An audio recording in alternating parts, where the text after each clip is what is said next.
Hello and welcome to the next Net Zero Nuclear interview. And I'm very pleased to be joined by Professor Jun Arima, who's from the University of Tokyo. And we're going to be discussing some of the aspects of nuclear energy and Japan, but also looking at the global role for nuclear energy as well. Thank you for joining us today, Professor. Not at all. Now, I understand you've been at the COP for a few days. What are your impressions so far? Well, as you know, this time COP29 is a finance COP. So biggest, mission for COP29 is to agree on the new financial target to be supported by developed to developing countries.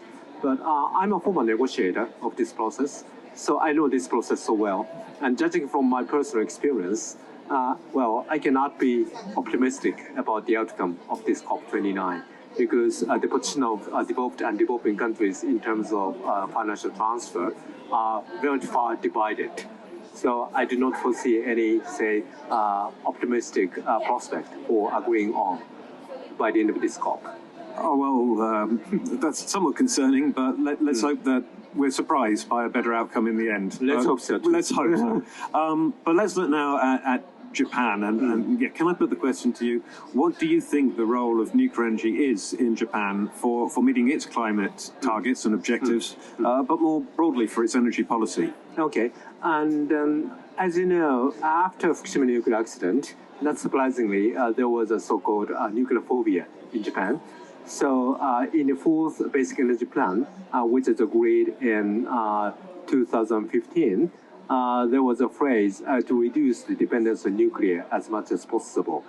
But the situation has changed, partly because of the Ukraine war, and also the increased priority on energy security.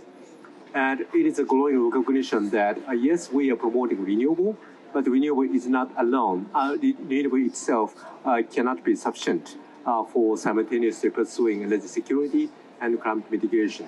And climate ambition is getting higher and higher. And also energy demand, in particular electricity demand, is going to grow very much rapidly because of AI and electrification.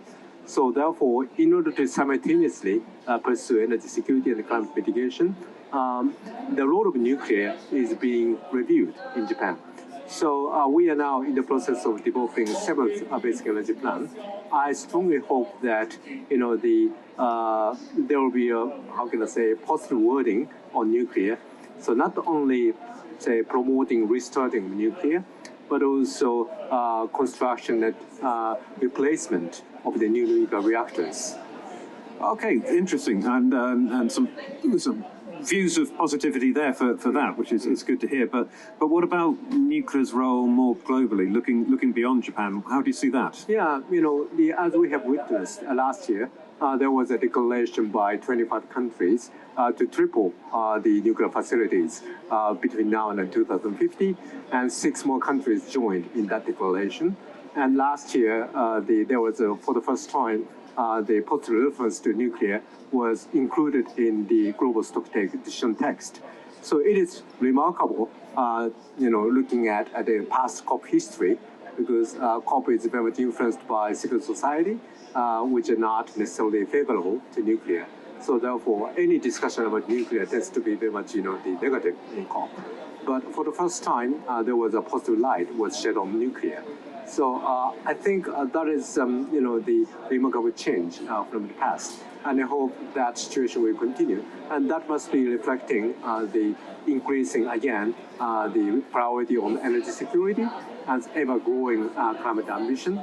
So, because of that, increasing number of countries looking at nuclear options, and some countries have changed their course of action vis-a-vis nuclear.